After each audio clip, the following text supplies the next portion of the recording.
Здравствуйте, меня зовут Ирина Богатырева. Буквально завтра начинается Варганный фестиваль. И по этому поводу в Санкт-Петербург приехал Эркин Алексеев, известный якутский хомусист. И мы вместе с ним продолжаем нашу рубрику «Разговоры с варганистами, с варганными исполнителями». Здравствуйте. Здравствуйте.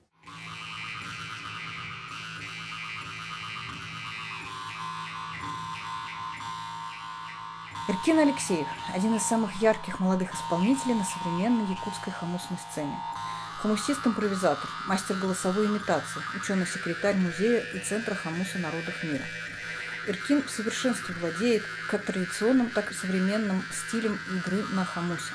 Развивает различные направления – импровизацию в стиле Саят-Орды, игра с голосовой имитацией и аккомпанирование другим якутским традиционным инструментам.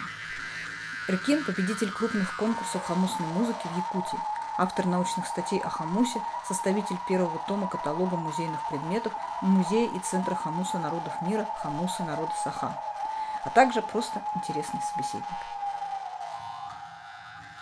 Еще ждала, когда они полетят. Все-таки они полетели, но они полетели в самом конце. Традиционный первый вопрос, который волнует всегда всех. Как вы вообще познакомились с хомусом? Помните ли вы, когда это, в принципе, произошло? Потому что для человека извне традиции обычная история такая. Ну, я где-то услышал, как тут играли на хомусе, чаще всего по телевизору, чаще всего в какой-нибудь передаче, чаще всего это было где-то запись какого-то сибирского, значит, исполнителя, вот, и оттуда началась любовь. Вот что это в вашем случае? У меня вообще очень долгая история к тому, как я приходил к хомусу. В Якутии, конечно, каждый человек прям с детства где-то на периферии хотя бы в его сознании существует хомус, потому что он везде звучит. Да? Так было даже в 90-е годы. Тем более в 90-е, наверное, даже надо сказать, потому что, понятное дело, когда после перестройки наша республика шла политика очень сильная по развитию самосознания, культуры. Да? Нашего первого президента Михаил Николаев, он обозначил, что среди политики именно национальная культура у нас, традиционная культура занимает первое передовое место, не промышленность какая-нибудь даже. Да? Вот. В первый раз я лицом к лицу столкнулся с хомусом прям всего несколько лет, мне было года 3-4, наверное.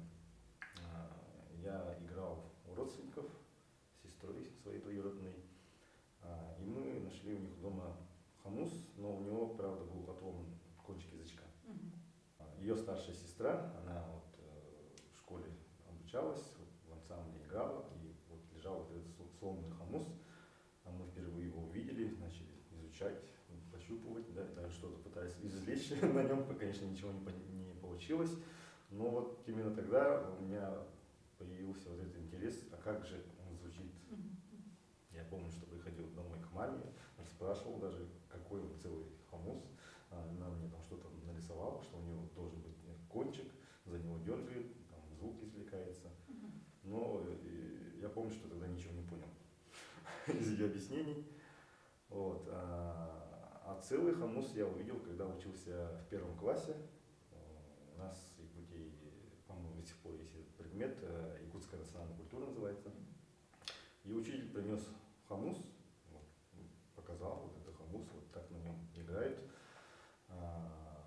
Много позже, когда я стал об этом вспоминать, и я понимаю, что это, скорее всего, был хомус Николая Бурцева, старшего, потому что прям там был такой из корня капа березы, как чехол, как шкатулка раскрывался, внутри был красный бархат, хомус сам был такой прям полированный, блестящий, я это прям четко помню. И в определенный момент учитель дал классу детям: можете попробовать. Да, и там все начали отбираться. Я помню, что хомус пришел наконец ко мне, я попробовал. С язычком? Да. Слава Богу. Но со звуком опять ничего не получилось, потому что я прищемил губу. И в следующее же мгновение у меня этот хомус отобрали. Поэтому первое впечатление было как бы ощущение боли от хомуса. Но интерес все равно не пропал, потому что потом уже, когда я в классе учился, нас вывозили в Якутск, и в том числе мы посещали музей Хамуса. Он тогда еще в старом здании находился. Вот, и нам провели экскурсию. Точно не помню, кто это был, но кто-то вот из пожилых, еще вот, тогдашних работников, возможно, сам Иван Егорович Алексеев, возможно, замдиректора Рива Петрович Кудищев, или, возможно, в тот период директор был Ксенофор Дмитриевич Шкуткин, первый директор музея. Извините, Возможно, это 90-е, да, годы? 90-е, Какой да, год? ну, конец 90-х. Правильно. Да. Ага. И понятное дело, что этот человек, ну, как бы это дело его жизни, и он рассказывал такую экскурсию, ну, просто меня тут завлекло всей душой, и он прям вот рассказывал, вот этот хамус звучит вот так-то и вот так-то, там, у него такой-то голос. А они все под стеклом лежат, блестят, до них не дотянуться, да? Даже не пощупать. Вот, и по приезду домой, ну, я был очень стеснительным таким ребенком. У мамы опять же спрашивал, обучают ли где-то игре на хамусе у нас в Амге, наше село. Она сказала, ну да, кажется, есть в музыкальной школе фольклорный кружок. Ну как-то это дело тоже замялось, так и осталось. Вот. В более сознательном возрасте, наконец, с хамусом я лицом к лицу столкнулся, уже будучи обучаясь в 10 классе, когда из средней школы перешел обучаться в гимназии. Там новые друзья, новые одноклассники. И вот к своему новому другу, тогда Семену Сибирякову, я пришел в гости, а у него в шкафу лежал старинный хамус, который сделал то ли его дедушка, то ли прадедушка. И у них просто как вот семейная реликвия лежит, хранится, но никто не играет. Я спрашиваю, можно попробовать? Ну, конечно, попробуй. Я взял.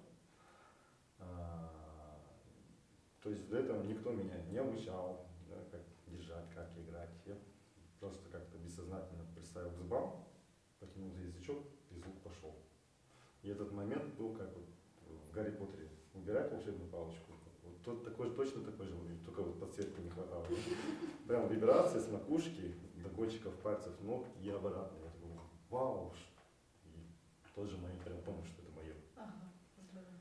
Вот. Но хамус свой приобрел только уже после первого курса, когда стал студентом. Приехал сюда, в Петербург, обучаться. И тут вот этот вот зов к своему родному как бы во много крат увеличился, потому что я впервые оказался так далеко от родины. Вот. И каким-то вот таким маяком ко всему родному в первую очередь стал именно хамус. Я отдал жалобу ребят на первом курсе и даже начал выступать здесь на разных площадках. В том числе здесь был студенческий тогда ансамбль. Мы назывались, ну по-якутски довольно смешно, Хотулу-Хамус, что в переводе значит северный хамус. Мне это название не нравилось, до сих пор не нравится. Вот. Но правда тогда всего год этот ансамбль просуществовал, потому что в основном были ребята из старших курсов, и через год они, понятно, его закончили и разъехались. Вот. Параллельно я также пошел в ансамбль северных танцев, северное сияние. Это вот в нашем Герценовском университете есть такой ансамбль, один из старейших северных ансамблей вообще. И там меня тоже стали как бы позиционировать как солиста игры на хамусе. И уже вот после первого курса я вернулся в Якутск с твердым намерением наконец-то приобрести себе свой первый хамус. Это был инструмент Афанасия Мандарова. Правда, прожил он у меня недолго, там, чуть более полугода, по-моему. Тут, конечно, была первая трагедия. Ну, как каждый, наверное, хамусист в организме с этим сталкивается, да, когда ломается первый инструмент. Вот. А такая была интенсивная репетиция? Или что случилось? Не знаю, на самом деле, в тот момент, когда он... Ну, это... Наверное, что-то я там делал неправильно, какие-то вот угол удара не тот, или еще что-нибудь не так, или действительно очень активно играл. Короче, он не прожил долго. Самое обидное, что это случилось в абсолютно такой расслабленный момент. Я сидел вот в помещении своего ансамбля, что-то там поигрывал, и тут он забрякал, да, и все. Ну, в общем, так. Ну и в течение вот всех студенческих лет я здесь активно выступал, играл. И в 2009, по-моему, мы организовали как бы свою такую небольшую этногруппу. Даят Дуаран назывались. Туда вошли Алдана Букцева и Айсена Бурнашова, обе девушки из Якутии. И вот покуда мы здесь учились, жили до 2015 года, тоже активно этим составом выступали и играли. А как переводится название? Даят Дуаран. Дуаран это как бы звук в его более таком благородном понимании, да? То есть, ну, приятный звук. А Даяр это как бы, когда птица взлетает, она вот, говорят, даяр, да? То есть взмывает, О, взмывающий звук. звук. Правильно я понимаю, что по сути вы самоучка? То есть у вас не было Да. какой-то школы конкретной и даже какого-то вот в детстве обучения, ну, и потом, как, тем не менее, вы выстраивали вот свой процесс обучения? Расскажите об этом. То есть, да, получилось, что активно прям обучаться я начал на первом курсе на хомусах других ребят, да. И по первости это, ну, наверное, как у любого органиста, искал какие-то вот звуки, да, какие-то положения. Но так как во мне все равно как бы сидит вот якутская традиция, ну, не хомусной музыки, а вообще якутская традиция, да, я вот извлекал какие-то все-таки звуки близкие к якутской культуре. А далее в курсе на втором, по-моему, в Петербург приезжала этногруппа Айрахан. Я тогда про их существование не знал, впервые увидел. И они приезжали на открытие выставки художников якутских, «Узкий взгляд» называлась. Выставка, открытие проходило в Российском этнографическом музее. Ну, в этом огромном зале, да, и акустика там мощная. И это неизгладимое впечатление на меня произвело, что на хомусе можно извлекать подобные звуки. Но тогда в молодом ютубе я начал искать их записи, их там всего несколько штук было, ну, в очень плохом качестве, понимаете, какая тогда техника была. Но тем не менее, и интернет тогда в нашем студгородке не был в таком в открытом доступе, надо было ходить в интернет-кафе, либо сидеть в очереди к девушке, единственный, у которой был ноутбук. У нас там был прям регламент, 1 час, не более. И в течение этого часа я заходил, слушал, пытался вслушаться, пытался понять, как это все происходит. И на следующий год, когда я вернулся в Якутск летом, опять же, я уже приобрел CD-диск. Они тогда выпустили первый альбом. И уже слушая этот диск, я пытался тоже самостоятельно все это воспроизвести. Ну, это, конечно, постоянная как бы тренировка была. Всему общежитию, своему корпусу я надоел до чертиков. Потому что я по коридору даже ходил и бренчал на своем хомусе. Опять он пришел, все, уже давай.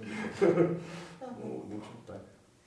Интересно, вот вы сказали такую тему, что вы чувствуете себя принадлежащим к якутской традиции, но даже не столько к хомусной, сколько вообще к якутской традиции. Вот об этом можно поговорить побольше? То есть что для вас вообще якутская традиция и как она потом преломляется на хомус? Ну, как народ, мы, якуты Саха, конечно, обладаем какой-то своей отдельной ментальностью, да, понятное дело, у нас своя история, своя культура.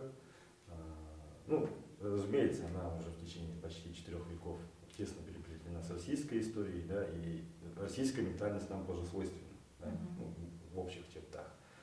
Вот, но, тем не менее, что-то свое, да, даже вот якутский язык, он, конечно, и фонетически, и там, по всем другим параметрам отличается от русского абсолютно, да. Это абсолютно там другая постановка звука, да, более гортанная. И когда я вот обучался играть на хомусе, ну, у меня как-то естественно стало получаться именно ближе все-таки к якутскому. Как я сейчас понимаю разницу между европейской, например, манерой игры и якутской. Якутская, она вот больше как бы постановка звука на гортань делается, да, более глубокая. А европейская, у нее вот обертоны, они вот больше вот в ротовой полости возникают. Да? И когда это вот на слух, это можно уловить большую разницу. Да. Ага, интересно. А вы, когда учились, ну или может быть сейчас, но в первую очередь меня сейчас интересует вот этот период становления, да? Вы интересовались другими традициями? То есть вы слушали другие варганные исполнения? Ну, прямо на со всех первых порах нет, потому что, скорее всего, для меня хомус тогда был именно инструмент только якутский. Да? И тогда вот, кстати, образовались первые вот эти варганные тусовки в Питере. Олег тоже тогда там присутствовал. Как-то даже название было какое-то, я правда не помню. Варганавты, что-то такое, короче. То есть собирались, мы находились, ну, друг друга находили через ВКонтакте, у кого-нибудь на квартире собирались и устраивали такие спонтанные джем-сейшены. Вот. И понятное дело, что все играли как-то в каком-то своем более стиле. Ну, не сказать, что у каждого был свой сложившийся стиль, но тем не менее манера игры, понятное дело, у всех была разная. Но я, как бы, тем не менее, тянул всегда свою лямку, и не было такого, что я хочу попробовать что-то другое. У меня такого позыва тогда не было. А у вас никогда не было позыва, ну вот вы же рассказываете, что вы учились, получается, с Айрхана, ну, с дисков, с записи, а ну, сходить на мастер-классы, вот, то есть, по сути, какой-то учитель непосредственно вот у вас был из современных исполнителей или нет, это вообще все прям такое самое? Нет, ни разу, ни на одном уроке я никогда ни у кого не был. Да. И, ну, в принципе, не знаю, у меня даже сознания такого не было, что пойти кому-то идти учиться. Ну, как бы, я вот научаюсь и сам себе. С Альбиной Михайловной Викторовой я потом позже познакомился. Опять же, она сама приезжала сюда, к нам, в Петербург. Тогда-то, ну, для нас личность, как бы, для студентов была как бы такая громадина, да. И тут нам сказали, что нужны студенты, чтобы ее сопровождать, показать город. Мы с большим волнением, конечно, ее встречали. Но она оказалась очень простым человеком в общении, и как бы мы с тех пор познакомились, сдружились. Но так как мы на первых порах следовали своим отцам, как бы, и ее стилю чисто, она нас называла заочным отделением Айрхана в Санкт-Петербурге. Вот. Но именно как бы живых уроков мы от нее не получали. Ну, какие-то, возможно, советы, наставления, да, а вот именно вот буквально делай так, такого не было. Но тем не менее, заочное отделение, то есть она понимала, что вы как-то наследуете, то есть какие-то берете там приемы или еще что-то такое конкретное. Да? А, кстати, вот интересно, расскажите, какие у вас самые любимые, так скажем, из якутских вот, приемы или еще что-то такое? Вот. Уже сейчас, это я уже переключаюсь. Уже сейчас, ну, насчет приемов, потому что в моем сознании сейчас хамусная музыка не делится на приемы. Да? Я играю интуитивно. И, ну, у меня как бы сознание это настолько, наверное, уже, как это говорится, до рефлексов отработано, что ну, я просто как бы на ощущение играю. Я не думаю над техникой, я думаю над звуком, над настроением. Даже не то, что думаю, просто как ощущаю в данный момент. Такая музыка и как бы извлекается. Вот. Тут, наверное, даже не про прием, а про, можно про стиль, наверное, сказать. Да? Сейчас мне более интересна как бы такая традиционная манера игры, но немножко осовремененная, ну, или, по крайней мере, пропущена через мою личную призму, скажем так. Потому что среди вот нынешних исполнителей, даже тех, кто играет там сугубо в традиционном стиле, у всех, конечно, тоже разный подход, но я ищу более такой мелодизированный, что ли, можно сказать. Наверное, немножко как бы делающий реверанс в сторону Спиридона Шишигина, скажем, в стиле. Но тем не менее, мой личный, он, конечно, там разительно отличается от него, потому что у него чистая мелодизация идет, а у меня такая немножко микс, наверное, чисто традиционного и лиричного стиля, скажем так. А давайте тогда поговорим уже, собственно, о якутской хамусной традиции. Я так понимаю, вы же достаточно сейчас хорошо в ней осведомлены, ну, то есть вы знаете, да? А вот расскажите как раз об истории хамусной традиции и о том, какие исполнители, то есть, условно говоря, вот если человек вообще ничего не знает, и ему надо познакомиться не с современными исполнителями, а с тем, как это было, как это все становилось. Вот назовите, во-первых, какие-то имена важные для этой традиции, да, чтобы понимать. И что, собственно, составляет базу вот именно якутской хамусной музыки? Мой вопрос такой, что вообще всегда испокон века, ну, то есть традиционно в Якутии исполняли на хамусе, в каких случаях вообще его доставали и играли, то есть что, вот как он в быту, так скажем, существовал, для чего он был? Если отвечать на этот вопрос совсем издалека, да, ну как бы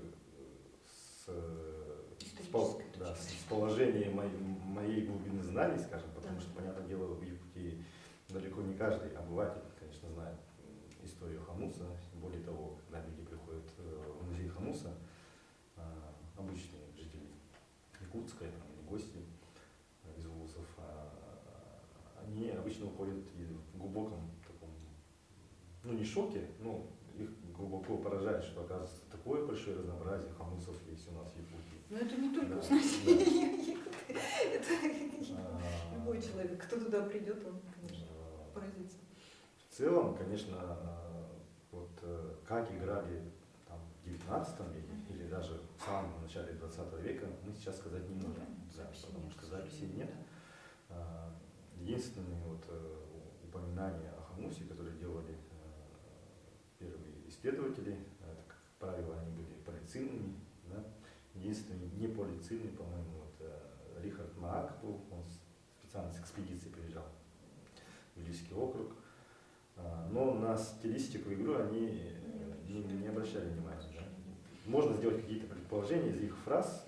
Вот тот же Маак, например, он с точки зрения эволюционизма, конечно, рассматривает в целом наш народ и культуру. У него там такая фраза есть, что некоторые якуты целыми днями могут пролетать на этом инструменте. Ну, я не уверена, что из этого слова вообще что-то можно сделать, какой-то вывод о том, ну, как это игралось. Мой личный такой, как бы, я над этим думал, и одна из моих таких теорий указывает, что это все-таки был именно тот самый традиционный сиетарды, потому что у нас у якутов, вот, как у других народов, не было отношения к хамусу как к чисто досуговому развлекательному инструменту. В традиции это все-таки был такой именно инструмент, который, ну, чуть более такой, можно сказать, сакральный, что ли, или, по крайней мере, к нему более такое уважительное отношение было, потому что он среди прочих инструментов занимает самое, как бы, такое лидирующее положение и по распространению вообще в народе, и по частоте использования, да, в традиции. Я предположил, что это был, скорее всего, сиетарды, который предполагал, что человек входит в некое такое медитативное состояние, при котором действительно можно целый день бренчать, в кавычках. Вот. Ну, это лично моя версия, конечно. Интересно. Вот. Сирошевский, например, Вацлав Сирошевский, сильный поляк, он писал, что тоже якуты очень любят этот инструмент, и, как правило, не использовали его для сопровождения песен, да, то есть как аккомпанемент. Единственное, когда он слышал это в песне, пели песню про осенний перелет птиц, и между куплетами вставляли вот как раз наигрыш на хамусе. Скорее всего, были как раз вот эти приемы хастаты и кюлярейдити, то есть подражание жаворонку и гоготу гусей. Да? Вот. На границе 19-20 веков мы знаем уже не из таких вот письменных источников, а из воспоминаний вот, деятелей культуры, которые жили и работали в первой половине 20 века, и которые еще помнили стариков из 19 века. Очень известный у нас такой деятель был Сергей Афанасьевич Зверев-Крылова. Да?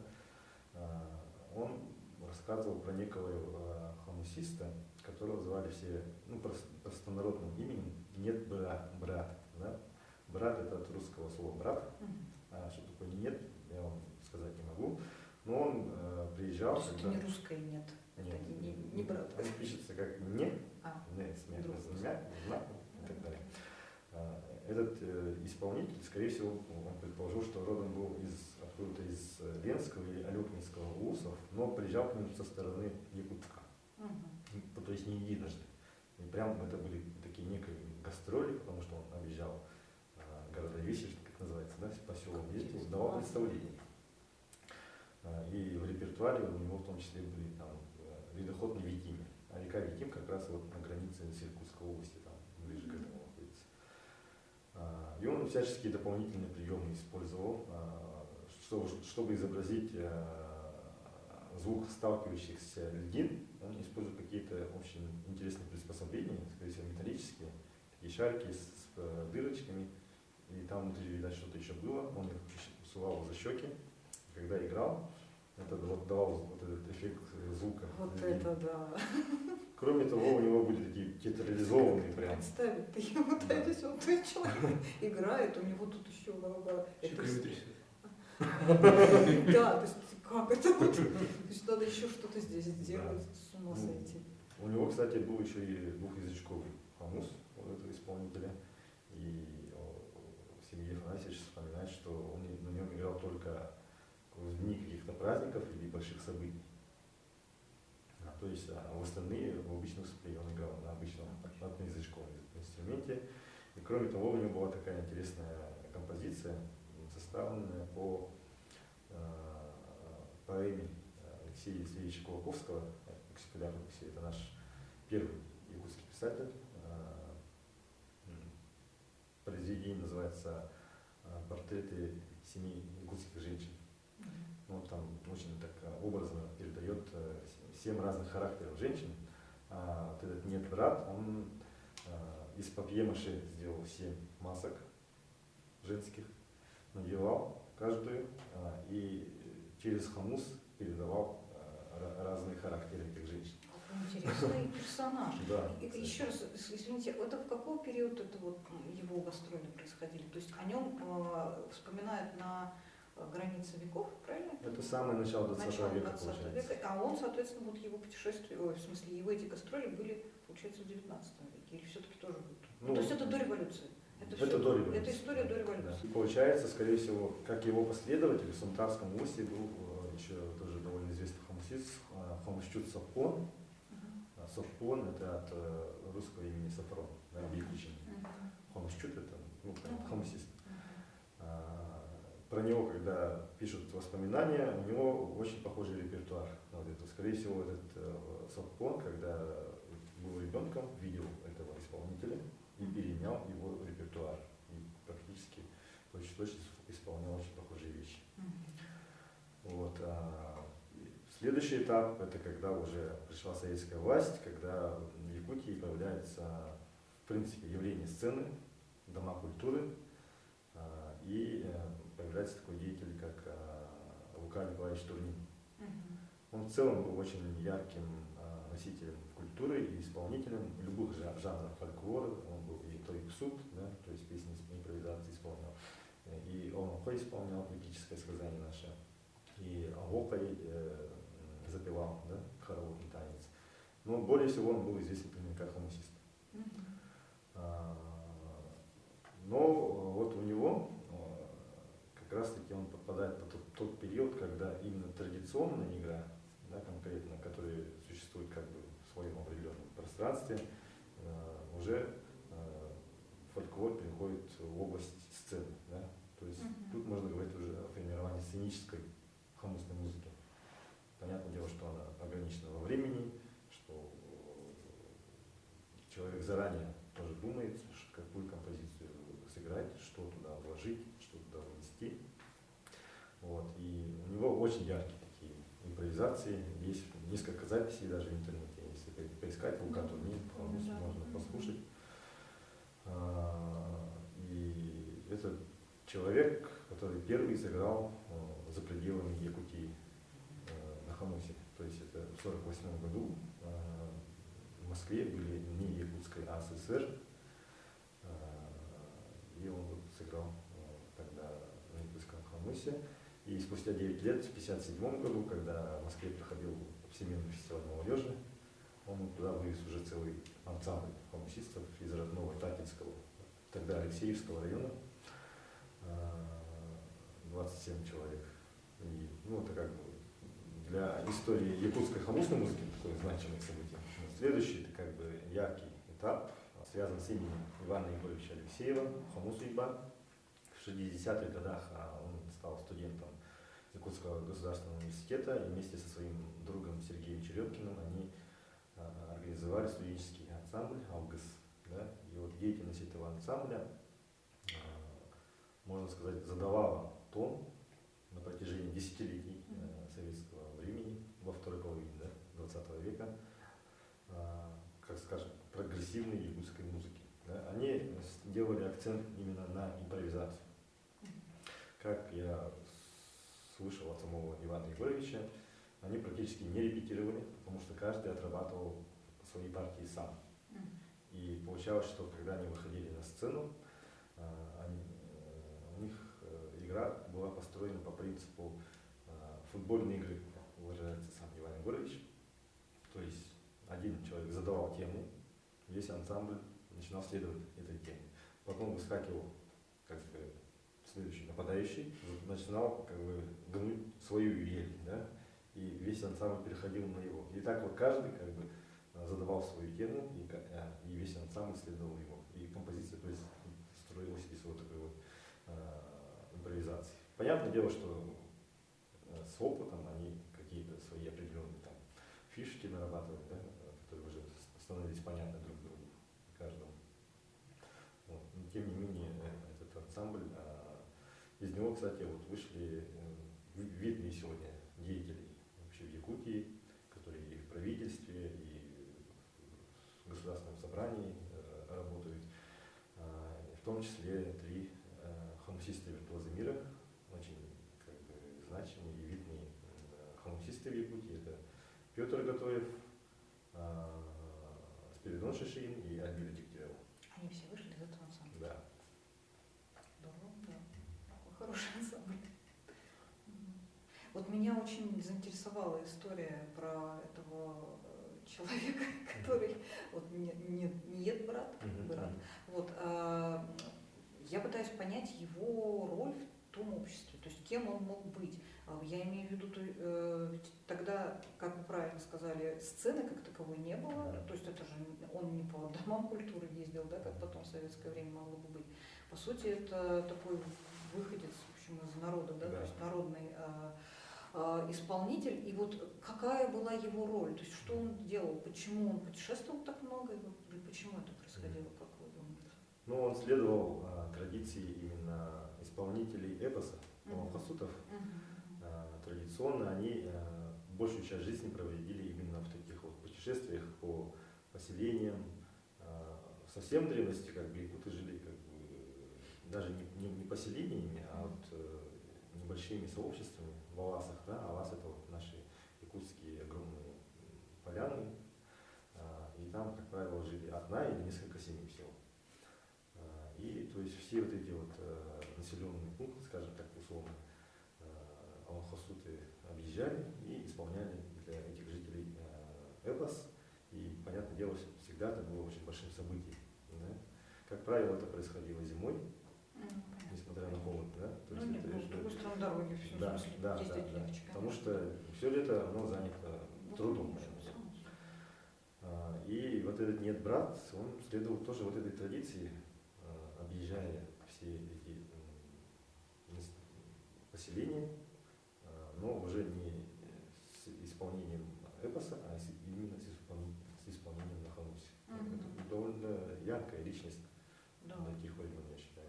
Да, это прям очень интересно. И главное, вот да, и у меня был еще такой вопрос, а почему именно женщины? Я имею в виду, что сейчас современный хамусной сцене как-то считается, что в Якутии больше исполнительниц именно на хамусе. Насколько это традиционно, что именно женщины играли на хамусе, но с другой стороны, вот все, о ком вы рассказываете, яркие исполнители, они мужчины, Да. но вот этот вот человек, он тем не менее надевал вот эти маски. Понятно, что это связано с литературой, я понимаю, да, но тем не менее, вот есть ли в этом какой-то момент, то есть насколько Варган был разделен, ну, гендерно, есть ли это в традиции, или это все-таки нет, этого не было? До сих пор я вот даже от пожилых таких, скажем, носителей культуры слышу, что раньше играли только женщины.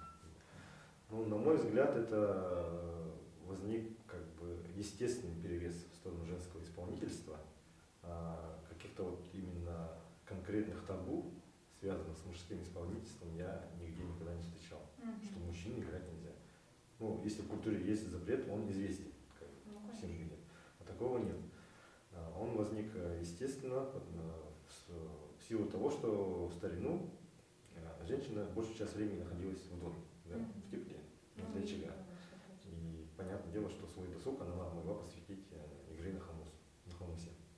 А мужчина большую часть времени работал на улице. Летом это очень усиленная работа, это сенокос, да, который все летнее время занимает. А зимой на холоде на хамусе не поиграешь, как называется. Вот. Поэтому возник этот естественный перевес, и тем не менее, да, самые яркие исполнители это все-таки мужчины.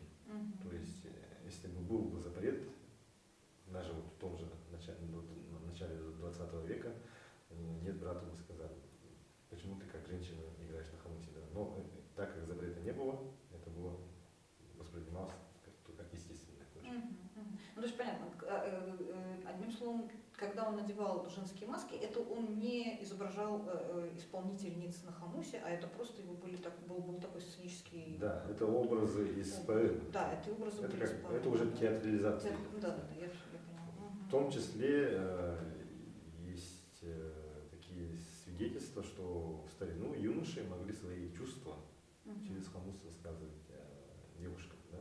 Потому что, ну, в целом для сибирских народов и для якутов в том числе свойственно, что о чувствах не говорили открыто. Это не было принято. Поэтому в языке очень много такого ну не инакомыслия, как это сказать, иносказания. Да. И в том числе, например, в хамусной культуре существовало такое явление, что женщины собирались, и была такая некая забава, что ли, что сплетнями обменивались, проговаривая эти сплетни через хамус. И как бы слушатели другие должны были угадать, про кого идет речь. Ух ты, как. Да. И, то есть таким же образом юноши, ну и девушки в том числе, чтобы другие люди не поняли, но как бы душа-то хочет высказаться, да, но вот высказывая через хамус, они как бы получали некое душевное облегчение, можно сказать. Кстати, с этим вот моментом, да, говорящим хамусом, этитер хамус по-якутски называется, вообще в хамусном традиционном исполнительстве это было очень широко распространено, что именно все мотивы, вся игра, в нее очень активно вставлялись тексты. Да? И считалось, что вот якутское пение, тоюк, да, например, оно поется с призвуком КВХ, который называется, такой гортанный призвук. И он считался таким тоже явлением сакральным, что ли, потому что даже вот в эпосе сказывается, что человека с КВХ слышат божества. Да? И когда в эпосе исполняют партии добрых персонажей, они всегда исполняются с тоюком, с КВХ. Да? А там злые духи, например, они КВХом не обладают. Ну, понятное дело. А вы можете изобразить это? Кого слышит божество?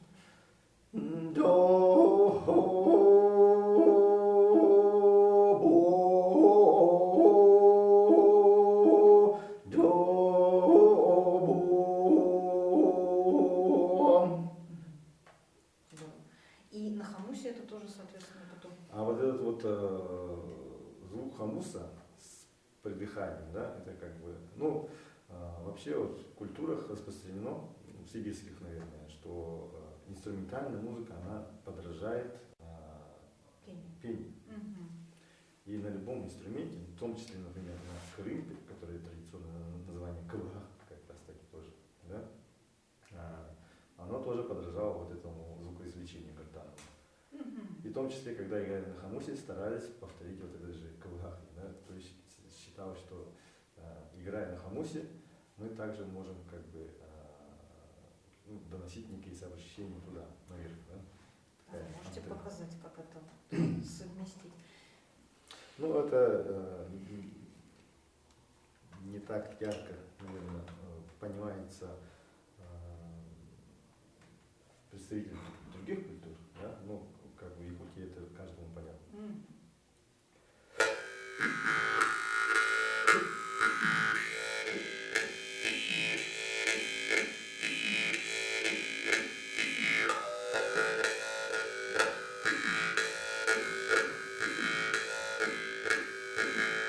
Мгм. То есть вот эти сокращения связок, это вот они и есть Да, КВГ. да. Мгм. Как интересно. И когда тоже вот проводят обряд Алгыс, благословление, да, то есть это обращение через огонь к божествам.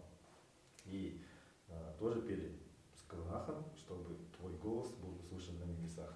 Мгм. И то есть через хамус тоже можно было высказывать, как раз проговаривая вот эти свои какие-то чаяния и надежды, что что они будут услышаны наверху, и возможно это исполнится, притворится в жизни. Мгм.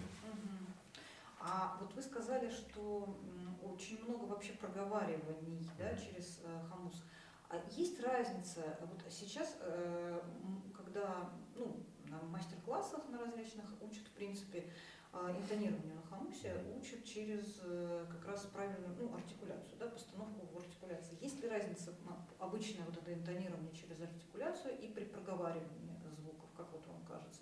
То есть ведь вообще-то при проговаривании мы ну, больше, собственно, говорим, да, у нас будут звуки речи, и, соответственно, звук хамус, он будет подавляться. Вот как вот здесь?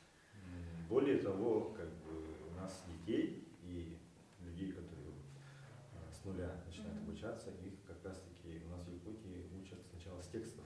Мгм. Да? Покажите, да. Один из таких Пора играть.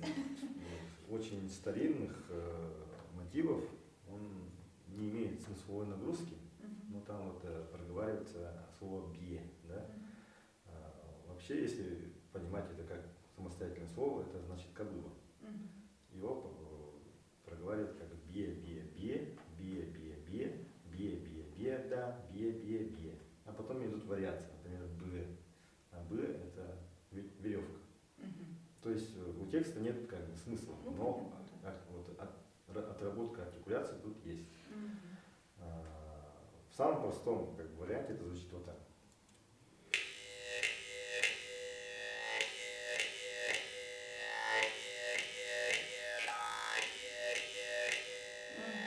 Да, все слышно, вот все слышно. Но Но при этом явно же вы не произносите как такового, вы просто именно артикулируете. Да. Да, то есть это не произнесение. нет, это чистая артикуляция. Но тут можно добавлять уже как бы всякие усложнения, вокализацию, да, какие-то мотивы, и тогда уже получается более сложный вариант.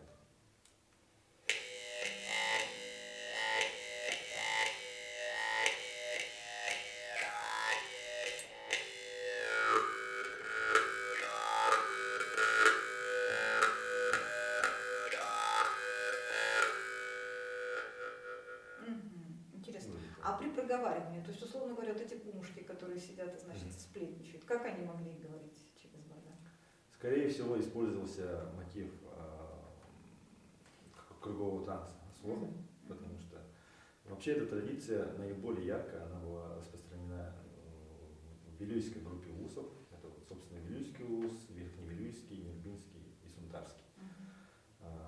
И на мотив послуха накладывали текст, да, и, ну, например,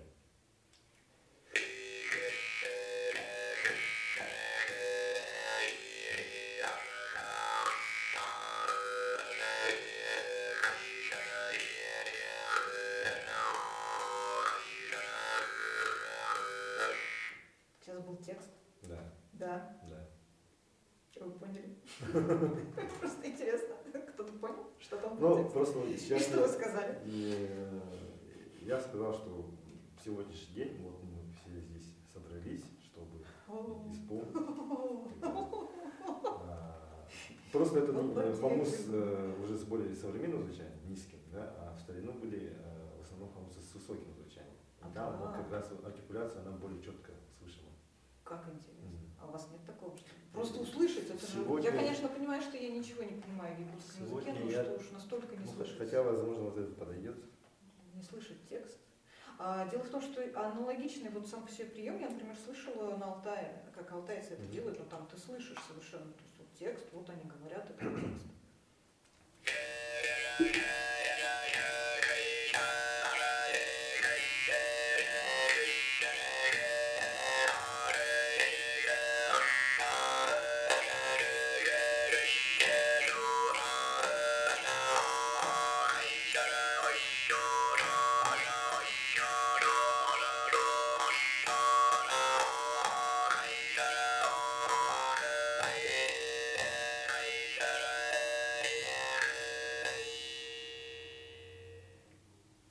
Да, я слушаюсь и пытаюсь как-то вообще уловить хотя бы какие-то слова.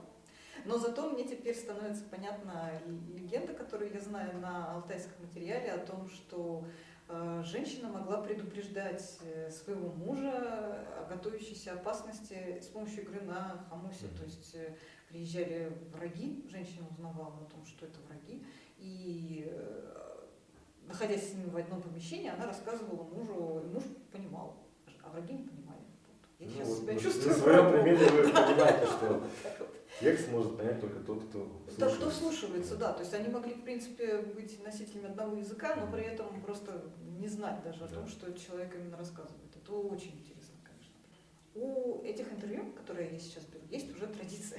Как это не смешно звучит. То есть это уже третье интервью, которое я беру у органиста. И до этого были интервью с другими исполнителями, в частности, с Максимом Тамановым. И Максим, я спрашивала у этих исполнителей, о чем спросить, значит, вот человека, кто будет на их месте. Вот. Собственно, у вас. И Максим попросил расспросить вас про Саят Арды. Вот, его это очень интересует. Вообще, что это такое? Вот, в принципе, стиль это определенный или о чем идет речь? Я так понимаю, что для вас это тоже очень близкое какое-то понятие стилистическое для хомусной игры. Вот расскажите, пожалуйста, побольше об этом. Да, сам термин «цвета ды» переводится как «свие» — это протяжно, «тарды» существительно от глагола «тянуть», да, протяжно тянуть, потому что в якутском языке говорят, не играют на хомусе, а за хомус тянут, да? Ну, как бы от этого движения рукой. Сам термин стал широко распространен уже в 20 веке благодаря Ивану Егоровичу Алексееву. Но он его взял, конечно, тоже из традиции, но, скорее всего, у него это было распространено название именно как, больше как локальное в Велических улусах, где, собственно, сам стиль Сыетарды был наиболее развит, да, в Якутии. А до этого, совсем в старину, не выделяли каких-то особых там стилей, жанров, да, это уже позже начали все осмыслять. Была просто игра на хомусе, хомуска тарды. Да? Собственно, сам как бы, что-то как бы стиль это или жанр, да, до сих пор как бы в самой Якутии далеко не все знают и понимают, что это, с чем его едят. Вот. Некоторые определяют это как стиль игры, некоторые определяют это как целый жанр хомусной музыки внутри самой якутской хомусной музыки, да, как отдельно. Понятное дело, он в себя там может включать множество разных направлений. В принципе, у каждого хомусиста, который вот играет в традиционном стиле, какой-то свой индивидуальный почерк, какой-то свой сыетарды, да? Ну, это из той же оперы, там, мой кунг-фу круче твоего кунг-фу. Мое тарды круче твоего. Летящий тигр там или какая-нибудь цапля, да? Вот. Если как определять давать какое-то определение этому термину, можно объяснить так, что сыетарды – это такая игра на хамусе, когда исполнитель, используя, соответственно, якутские приемы игры, с помощью хамусной музыки, с помощью звука хамуса, передает какое-то свое состояние, настроение, даже какие-то свои мысли, думы. Да? Понятное дело, что он напрямую не высказывает, а иногда может проговаривать. То есть это в старинном варианте сыетарды текст тоже обязательно присутствовал. Иван Егорович вообще считает, что это вершина вообще якутской хамусной музыки, вершина самого айсберга, или наоборот, самое его основание айсберга, да, откуда все растет. Ну, то есть, правильно я понимаю, что в этом понятии нет какого-то определенного набора приемов, или это речь идет не о какой-то конкретной мелодии, да? То есть вот о стиле скорее, да, все-таки исполнителя? Это стиль, это гораздо шире какого-то приема или набора приемов, да. И даже шире каких-то определенных мелодий. Да? Сыетарды можно играть, наигрывая мотив Аслохая, да, или там какой-то даже народной песни, но скорее всего это все равно какой-то микс всего этого, да? Туда может все это включаться, но скорее всего исполнитель выбирает, как для себя это все равно импровизация, и как раз таки она, наверное, связана с таюками, да? Таюк это песнопение, оно тоже носило импровизированный характер, когда исполнитель, певец перед тем, как петь, он придумывал не только текст на ходу, но и сам мотив. Да? И здесь то же самое. Перед тем, как начать играть, исполнитель сам для себя придумывает, или хотя, по крайней мере, определяет, в каком направлении он будет играть. Как интересно. То есть это вообще совершеннейшая импровизация, но для того, чтобы импровизировать, все равно какая-то база нужна. Конечно, мы конечно. импровизируем На самом деле сыетарды могут исполнять только очень опытные хамусисты. Вот у нас сейчас есть очень много исполнителей, я играю сыетарды. Они без конца повторяют один и тот же мотив, например, и считают, что они исполняют. На самом деле, строго говоря, в рамках традиции, они не исполнители сыетарды. Так вот, давайте об этом очень подробно, потому что это прям интересно. Вот я человек совершенно вне традиции. Я хочу разобраться. Если я включаю его, значит, вот тебе сыетарды, вот тебе сыетарды, как я должна понять, что это не оно, а вот это вот оно? Во-первых, нужно начинать погружаться в якутскую культуру. Уже по крайней мере, якутский язык или хотя бы якутскую фонетику. Да? То есть, значит, со стороны, не понимая, я вообще не въеду совершенно. Совсем нет, да. Интересно. Можно делать вид, что вы сыетарды. То есть вы можете, конечно же, выучить определенные какие-то мотивы какого-то исполнителя. 2 года назад мы проводили конкурс в клубе органистов, и как раз Максим Тамов, который задал этот вопрос, он там победил. Тогда вы прислали... Христина Таскин. Христина Таскин, да.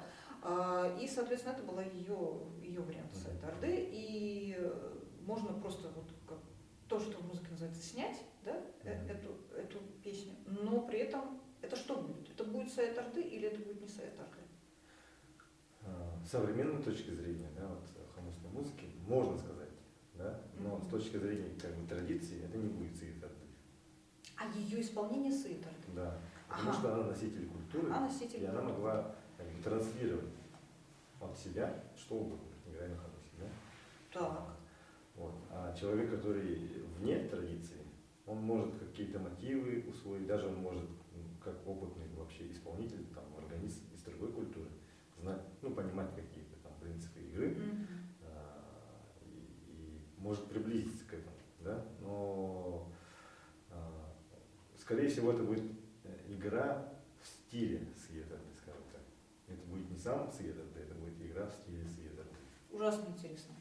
Да. Это еще, знаете, очень хорошо накладывается на то, что вот среди органистов, которые называемый там, урбанистический организм, то есть который вообще никакой традиции не относится, а кто вот сейчас современный берет инструмент, самое распространенное, это что такое? Это импровизация. Да? Но что такое импровизация в этом понимании? Это когда человек берет вот просто, что ему, значит, не то, что даже Бог на душу положит, а вот просто вот как у него сейчас там движение руки, я не знаю, еще чего, то есть вот перебирание звуков, да, вот, и считается, что, собственно, варган для этого сделан, да, ну как бы вот варганная музыка. И то, о чем вы говорите, это тоже импровизация.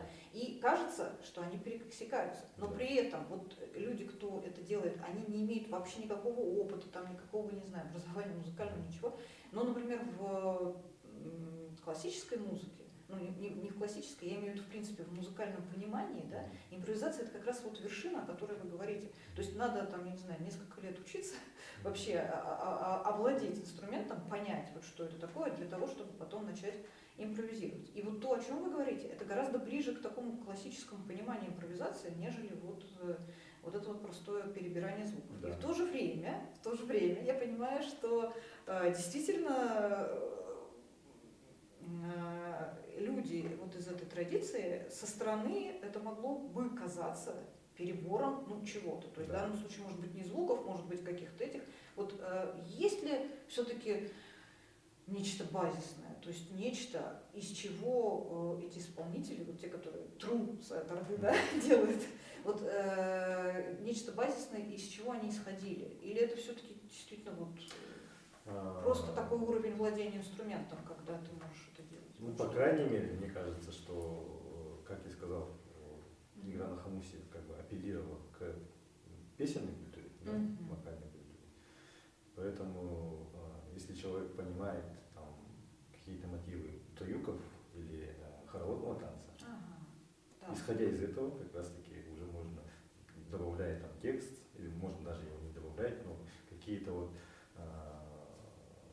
структурные там понятия, да, построения композиции, скажем. Исходя из этого можно начать играть. Например, ведьюйский Саят Орды, да, тот же самый, он как раз таки очень сильно связан с мотивом хороводного танца, то есть с его темпоритмикой. Да? Когда его играют со стороны, это не кажется, что это мотив Асухая. Вот. Но на самом деле вот слова Асухая, уже когда я начну проговаривать, очень хорошо на него ложатся. Да? И становится понятно, что это как раз таки мотив хороводного танца. Вот такой вот.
Озарение, да. То есть получается, что Саят Орды это такая квинтэссенция мотивов, музыкальных мотивов, локальных, культурных, и это могут быть песенные мотивы, могут быть, наверное, из других каких-то инструментов, да, правильно я понимаю, или нет? Все-таки в основном песенные. В основном песенные, потому что именно песенная культура, она превалирует в якутской культуре, а инструментальная она находится на втором степени. Ну и, соответственно, это вот именно квинтэссенция. То есть, Да. когда люди собирали вот это все, то есть они не повторяли конкретно какую-то песню, Да. а они могли это миксовать. Да, И да. вот я так Можно понимаю, так что мастерство это когда ты интересно миксуешь, когда ты многообразно миксуешь, и когда, ну, люди, кто, собственно, опять же, в традиции это все слушает, он может это все вычленять и узнавать, да?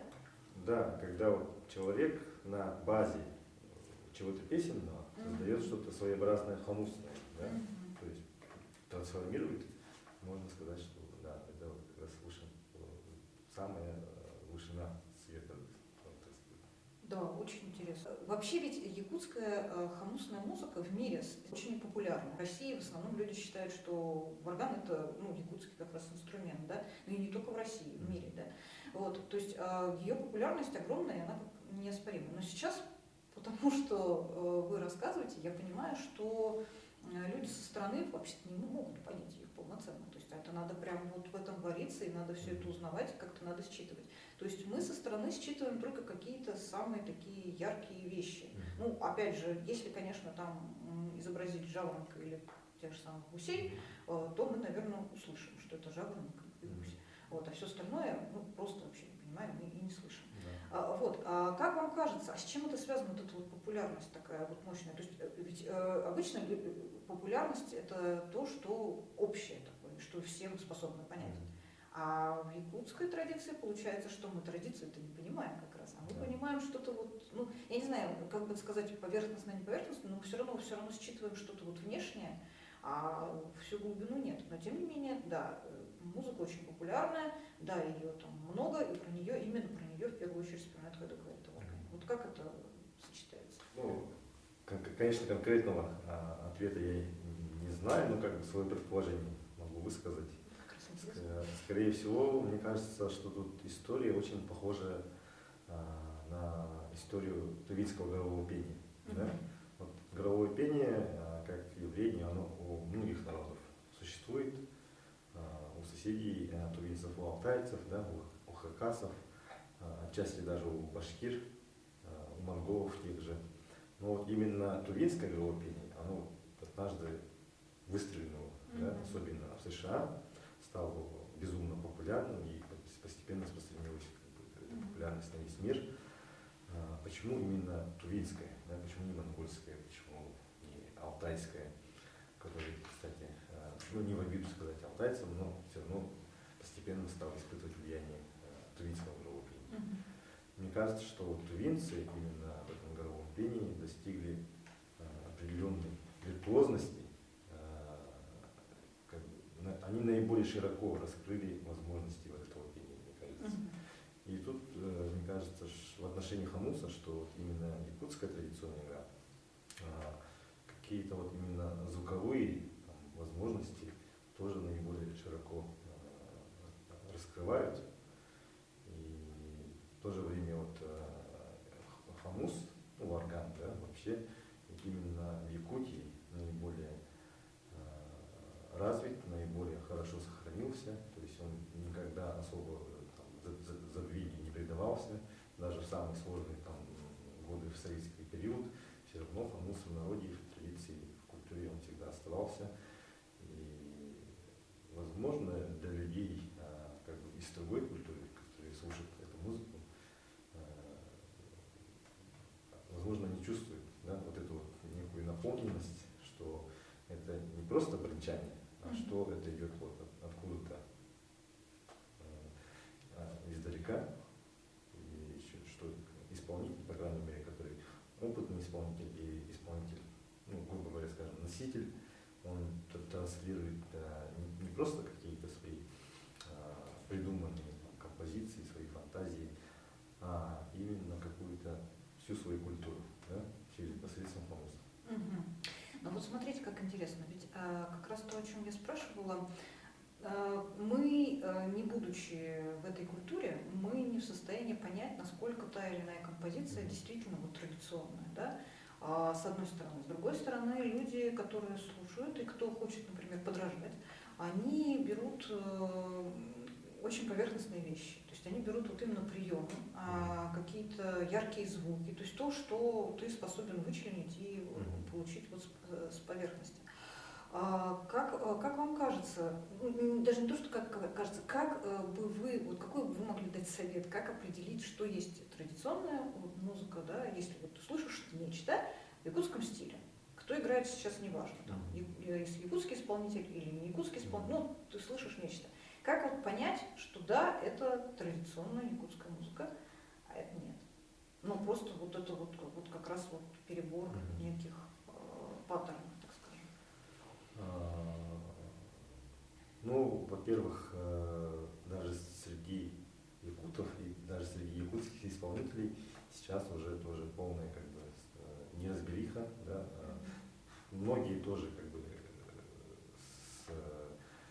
снимают только сливки и используя как бы некий поверхностный материал, исполняют в традиционном стиле и считают, что они вот, являются носителями хамусной культуры, да, традиционной. Вот. Это сложный вопрос, потому что кого считать носителями культуры, а кого не считать, сегодня, конечно же, ну, весьма уже не те времена, когда традиция буквально существует в народе, да? То есть она не существует. Сейчас, условно говоря, сейчас она уже в Гусе бабушки не играют.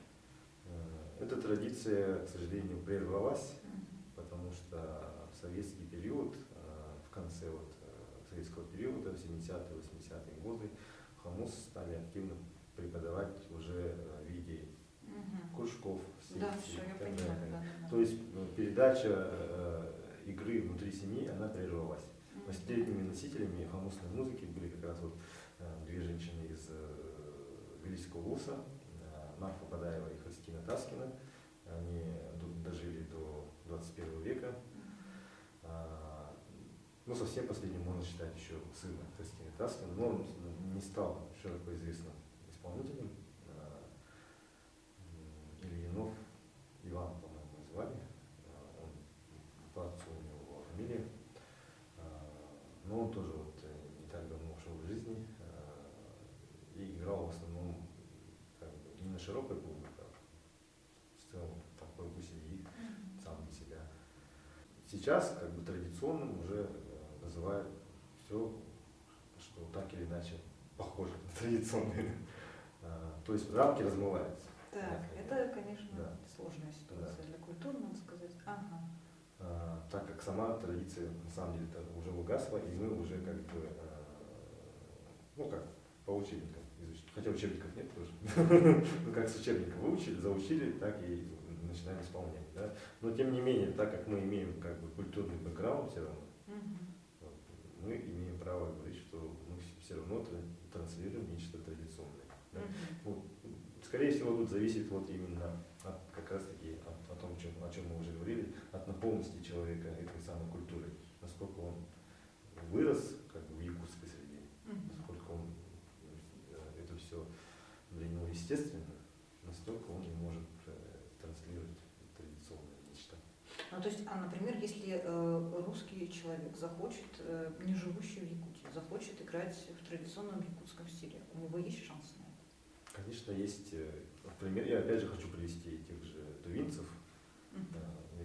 По всему миру очень многих людей это горловое пение заинтересовало настолько. Есть у меня вот один интернет-знакомый, Роберт Мафлин, по-моему, ну точно не помню. Он настолько погрузился в горловое пение, вообще в тувинскую культуру, что он, у него такая внешность как бы европейская, да? А внутри он почти тувинец, там, процентов на 70 уже. Он мало того недавно переехал в Туву. Ну все. Да, он тувинец, живет в степи, чуть ли не в Юрке, по-моему. Так что все зависит от степени, насколько вы сами себя можете в эту среду погрузить. Ну, то есть, на ваш взгляд, в принципе, хамусная, якутская хамусная сцена, она вся традиционная? Или как-то вот нет? Ну, конечно, нет. На сегодняшний день как раз таки якутская хамусная музыка известна со стороны современного ее направления, да, авангардный стиль она называет, или эстрадный стиль называет. Чаще всего говорят, что он зародился в 80-е годы, когда Петр Агутоев начал свои эксперименты с голосовой имитацией. Да? Я считаю, что этот период начался еще раньше, как раз таки с Луки Турнина, когда началась формироваться, собственно, сценическая хамусная музыка. Да? Потому что исполнение Луки Турнина это уже не чистая традиция, это уже сценический фольклор. Вот. Если послушать его запись, он там гораздо ярче все это дает, да, гораздо экспрессивнее, да, чтобы как бы со сцены доносить до зрителей, собственно. То есть у него уже стояла задача как бы со сцены донести до людей музыку. А в традиции не было такой задачи. Более того, как раз таки сыгеторты, это многие это упоминают, что это музыка не для слушателей, это музыка для самого себя. Смысл был в том, чтобы как раз таки вот погрузиться в себя, да? Потому что в старину, что как бы пели, что на хамусе играли, что на других инструментах, чаще всего по вечерам, да, после трудового дня, и в основном в зимнее время. А что такое это 9 месяцев зимы в тесной такой землянке жить, да? Даже сейчас вот, мы современные жители, когда у нас в Якутии зима, мы все впадаем в такую депрессию, типа, когда уже зима закончится, когда... Это не только в Якутии, вы знаете, вообще в в России. Якутии особенно, да. А в те времена действительно это люди были в таком состоянии, да, что им нужен был какой-то как бы, выход, да, из этой ситуации, скажем. Вот. И в том числе людям помогала хамусная музыка, конечно. И то есть человек как бы некую психологическую разгрузку сам себе делал с помощью хамуса. И, скорее всего, даже смысл был в этом, а не в том, чтобы сыграть на инструменте. Ну да, Музыку, конечно, да? само собой, само собой. А слушатели были, вот, кто дома находится, те есть. И далее уже как раз таки 80-е годы Петр Агатоев. Но Петр Агатоев тоже как бы не на пустом месте возник. Он, во-первых, играл в ансамбле «Алгыс» у Ивана Егоровича. Как я уже рассказывал, там был как раз таки такой принцип соревновательности. Да? Кто лучше, кто еще чем удивит. И как раз таки вот эта соревновательность, скорее всего, побудила его придумать вот это направление, да, с голосовой имитацией. Она тоже как бы не просто из головы взята. Голосовая имитация это вообще шаманская традиция. Понятное время дело, что в советский период шаманство почти полностью сошло на нет. Очень сильно с шаманами боролись новая советская власть тогда. Но понятное дело, что те или иные элементы, они продолжали как бы сохраняться еще в памяти народа. И если я не вру, то у Петра Агатоева то ли дед, то ли кто-то еще был шаманом. То есть он как бы в некой достаточно прямой связи был с этим. Более того, он сам занимался какими-то такими вот экстрасенсорными практиками. И по секрету говоря, у него самого дома хранился шаманский костюм, и даже шаманский бубен. Даже его скоропостижную кончину в народе связывают как раз с тем, что он, не получив какого-то позволения там, свыше или от духов, очень сильно этим занимался, увлекался. Что такое. Но тем не менее он как бы занимался даже лечением людей, принимал людей. Вот. Голосовая имитация, ее шаманы использовали во время камвани. Да? Обязательно этот элемент присутствовал. Таким образом шаманы показывали. Да, озвучивали вот как путешествие шаманское. Какой там дух-помощник пришел, или в какого зверя он или воплотился в ином мире. Да? Вот. И начиная с него это вошло в хамусную музыку. Да, шаманская и хамусная музыка вновь встретились. Вот, в таком. И это породило такой вот яркий симбиоз, который подхватили чита Германа Николаевна Хаталаевых и Альбина Михайловна Дегтярева как раз. И как раз таки стиль, который выработала Альбина Дегтярева, он стал наиболее известным в мире. Да? В конце 90-х, вот, работая в высшей школе музыки в Якутии с музыкальными ребятами, она стала организовывать ансамбли и поставила определенные номера. И сейчас они в мире везде известны. Ну, конечно, уже это не воспринимать как чисто вот, типа, вот, игра в стиле айрхан. Это вот доходит до того, что там, например, я был в Бурятии, был на севере, на Таймыре. Там играют и считают, что это, ну, как бы, это их. Хотя на самом деле, да. Да, кстати, есть такой момент. Но вот это вот то, о чем как раз я спрашиваю. То есть якутская музыка хамусная распалась на эти вот составляющие, и известны в первую очередь вот эти все вещи. Но я хочу обратить внимание, что за то время, что мы сейчас с вами общаемся и вы играли, ни разу не изобразили никаких тут птичек и так далее. То есть хотя бы это, конечно же, умеете. Я просто к тому, что, собственно, якутская хамусная музыка — это не только это, да? То есть как же все-таки понять, что мы имеем дело с эстрадной якутской хамусной музыкой или все-таки с традицией? Вот. Я пытаюсь в этом Вот эта самая современная хамусная музыка, она опять же уже начинает там, определенные подстили рассваиваться. Совсем современная ушла в аккомпанирование с электронной музыкой. Да? Как правило, если там сейчас в Якутске какого-нибудь артиста послушать, это обязательно там звучит электронная музыка, и там что-то очень яркое, какое-то выступление, там очень быстрые ритмы, все эти птицы, животные обязательно присутствуют. И как раз таки вот в стиле Хатаваевых ранних или раннего творчества группы Айрхан, без использования дополнительных инструментов или музыки, только хамус и вот, изображение животных. И, понятно, темпоритмика, она более усовремененная, да? Она гораздо быстрее, гораздо ярче и гораздо всегда больше экспрессии. Понятно. Но я хочу, кстати, сказать, что, по сути, это история любой вообще фольклорной музыки. Например, то же самое случилось с русской фольклорной музыкой, когда, да, опять же, вот это вот появление сценической фольклорной музыки, оно как бы, ну не то чтобы убило, там уже мало было что убивать, но тем не менее сильно испортила вот эту вот коренную настоящую музыку, которая совершенно в других условиях существует. Да. То есть, естественно, ей не надо зрителей, слушателей как таковых, а она существует вот внутри этого коллектива, то есть люди там либо собрались, чтобы танцевать, либо собрались, чтобы петь, и они же слушатели, и они же исполнители. А когда мы разделяемся на сцену и исполнителей, то совершенно все по-другому выстраивается. Во-первых, общение с зрителями по-другому выстраивается. Во-вторых, нужны иные приемы, вот заинтересовать зрителей, и опять же вся эта яркость, все вот это вот, и ограниченное во времени исполнение, то есть то же самое, та же самая история. Я уже говорила, что я спросила у предыдущих моих интервьюеров, какие бы хотели вопросы вы еще задать, и вот Виталий Обухов как раз спросил о том, почему так много эстрадной музыки и так мало традиционной хамусной музыки якутской.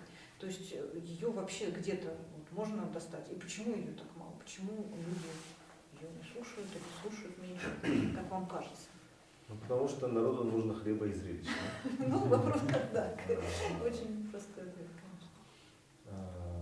Да, вот был определенный период с середины нулевых до года 15-го, когда в Якутии хамусная музыка ассоциировалась вот только с современным стилем, но тем не менее, в том числе благодаря деятельности музея хамуса, что он есть, ну и, конечно же, других деятелей хамусной музыки, которые сохраняли, скажем так, интерес к традиционной хамусной музыке, сейчас в народе начинает созревать понимание, да?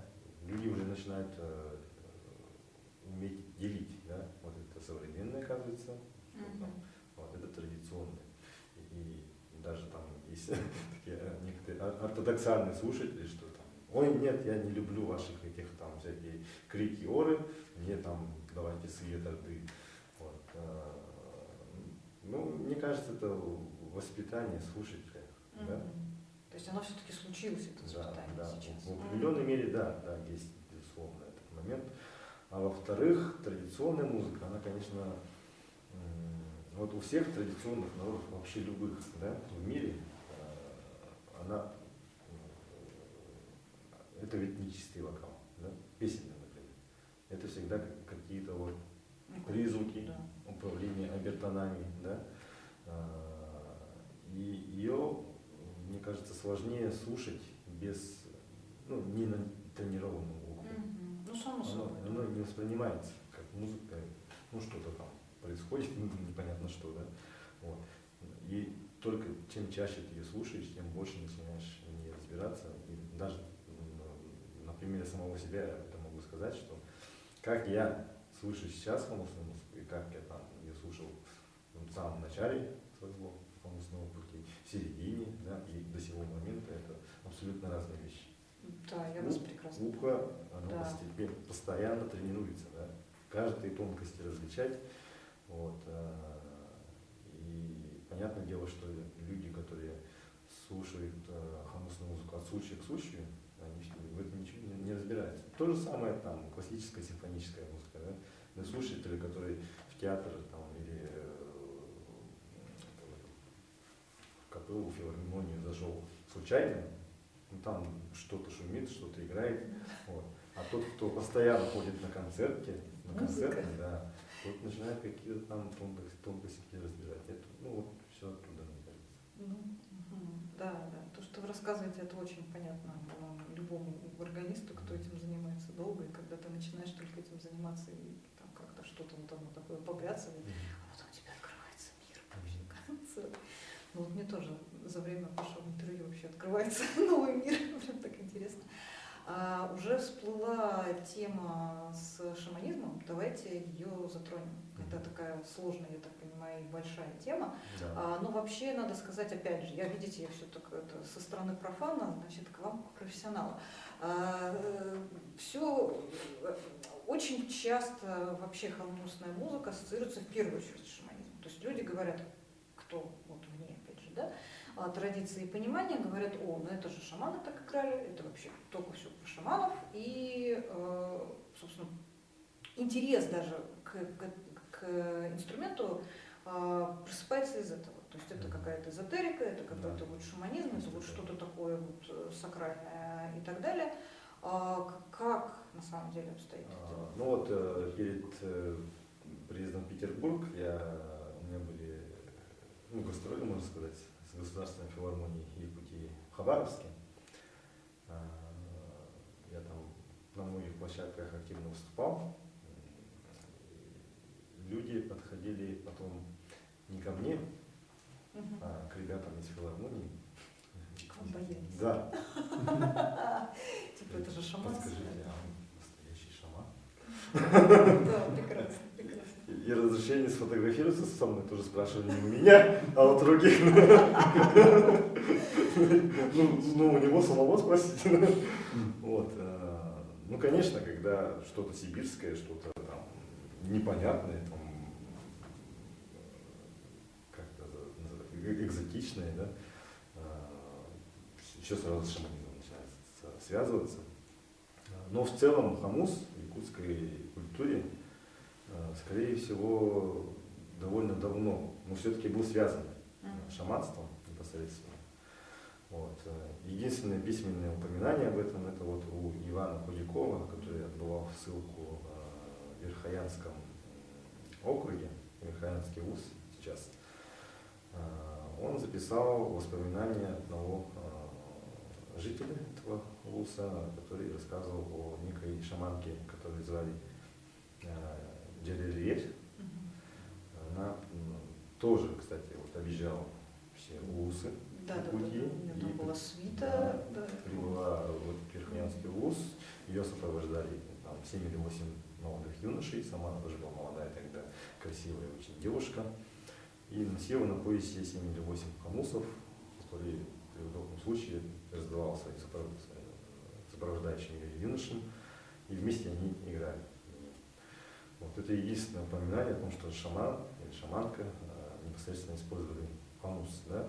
Но... Согласитесь, или можно перебью? Просто это настолько разительно отличается, вот эта вот картина, действительно, которую Худяков описывает, она настолько разительно отличается от обычного представления, что такое шаман, значит, с бубном, с хамусом, да, который где-то там камлает куда-то там, куда-то. А это же просто придворное какое-то вообще путешествие. То есть она действительно, там он описывает, что они приезжали куда-то, садились все вместе там какое-то помещение и играли вот все вместе, то есть это по сути ансамбль, вот, и они таким образом путешествовали. Ну, как бы далее там этот человек начинает ему рассказывать, собственно, о самом Камлане, да? Но там уже без упоминания Да, без Хамуса. упоминания. Она, по-моему, даже соревновалась с каким-то местным шаманом, и не помню, кто из них победил, вот, но тем не менее. Ну, то есть я к тому, что это могло ведь использоваться не во время, соответственно, камланий, тут непонятно. Какой контекст. Просто понятно, что она играла. Но тем не менее в народе и сегодня очень крепко, как сказать, представление о том, что хамус действительно связан именно с шаманской культурой, что это все не просто так. Скорее всего, это вот связано именно с тем, о чем я уже упоминал, что с помощью хамуса можно обращаться как раз к божествам, да, на небесах, потому что обычный голос, обычное пение там не слышат. Его слышит только голос с колысахом, либо через хамус, например, потому что это такое некое тоже иносказание. Да? Да, это понятно. Да, опять же, во всех традициях, в принципе, считается, что обращаться к духам надо немножко меняя там что-то. И кроме того, нынешние вот, целители, скажем так, да, которые именно из традиционной, скажем, не культуры, народной медицины как бы занимаются. Некоторые из них используют тоже хамус в своих практиках. И есть такое упоминание в якутской литературе, в Верхневелическом улусе, вот в село Кентик, там живет большой такой тоже яркий представитель, Тумус Михайля, его зовут. И в пути приедете, у кого не спросите, Тумус Михайля знаешь, вам сразу ответит, конечно, безусловно. Вот. Он рассказал о некой жене Чубука, которая в том же селе жила, еще тоже где-то к середине 20 века, по-моему. Она была целительницей и использовала хамус для исцеления людей. И якобы этот хамус был необычный, а вот именно его определенным образом изготавливали. У нас в якутской культуре железо добывали сами, да, из каменной руды. И когда вот выплавляют эту руду, получается крыцель. И обычно для твердых предметов используют тот слой крыци, который ближе к наружному, да? Потому что там примесей больше получается, и он более твердый, режущий, да?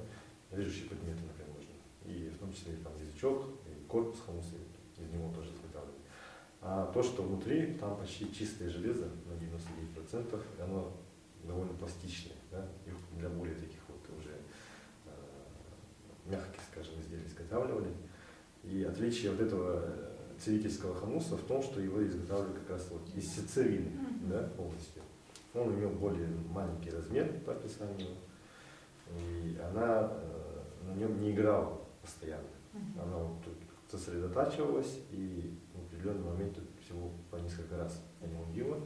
И по его уверениям он имел какую-то вот прям чудодейственную силу, человек моментально исцелялся. Вот. Но в целом, как бы, такая целительская сила хамуса, мне кажется, связана как раз таки с тем, что он выступал таким заменой психиатра, что на нем человек мог как бы погружаться в некий такой музыкальный транс и получать какую-никакую все-таки психологическую разгрузку, скажем. А, кстати, в традиции шаманизм и целительство – это смежные вещи, одно и то же? То есть или функции шамана – это одно, а функции целителя – это другое? Шаман тоже целитель, но его практика не ограничивается только целительством. Да? Есть только целители в традиции, и есть шаманы, но они как бы вот немножко друг друга перетекают. Да? Вот. Сильные целители, они почти некоторые считались равнозначны шаманам, вот. Но тем не менее каждый шаман мог исцелять людей. Да? У шаманов там в старину целая иерархия была. Они отличались по силе друг от друга. без конца друг с другом соревновались, да, и даже убивали друг друга ментально. Как бы очень много об этом всяких интересных тоже свидетельств сохранилось. Я слышал такое, что, ну это, кстати, вот похоже на алтайскую тувинскую традицию, когда шаманы использовали хамус для камвани. Это получалось так называемое малое камвани, когда не переодевались в шаманский костюм, не использовали бубен, а использовали только хамус. Кстати, вместо хамуса еще могли использовать такую вещь, которая называется джалбыр. Да? Джалбыр – это березовая ветка, на которой подвешены несколько пучков белого конского волоса. Сейчас ее активно используют алгышчит. Алгышчит – это его можно считать жрецом религии традиционной якутской, и он обращался только к божествам, которые обитают на небесах. Да? А шаман, вот, который у всех ассоциативный, да? С бубном, с костюмом, да? Его условно называют черным шаманом. И он в основном общался с духами нижнего мира. Сильные шаманы в том числе могли подниматься на небеса. В якутской как бы, вот, мифологии, религиозных представлениях небо делилось на 9 ярусов, и на первых 3, кроме божеств, обитали также сильные злые духи тоже. Да, их повелитель этот Уутайон, который насылал там определенные тоже ненастья и болезни очень сильные. Но его задача шамана была в основном бороться или договариваться, по крайней мере, с вот этими злыми духами, да, которые насылали различные вот, плохие вещи на людей. И у шамана была задача это дело устранить. Очень вот. полезный человек Да. в обществе. То есть это были не только болезни, там засуха, например, еще какие-то явления, или, например, род вымирает, ничего сделать не могут. Да? Понятное дело, обращались к шаману, и он находил виноватого злого духа, и там, либо боролся с ним, либо договаривался. Вот. Если договаривался, как правило, приносились какие-то жертвы кровавые, потому что злые духи, они всегда просили крови. Хамусом не отделаешься. А вот малое камвани, оно позволяло как бы шаману путешествовать не в верхний, не в нижний мир, а только по нашему срединному миру. И что они там делали? С кем Они договаривались с духами среднего мира. А они за что отвечали? Они вообще срединный мир населен итчи. Да? Итчи это духи, ну, почти всего. Это там, духи природы, да, там, у рек, ручьев, у деревьев, там, у каких-то местностей есть свои духи. Даже у предметов есть свои духи. У ножа, там, у порога есть, у определенного всего есть свои духи.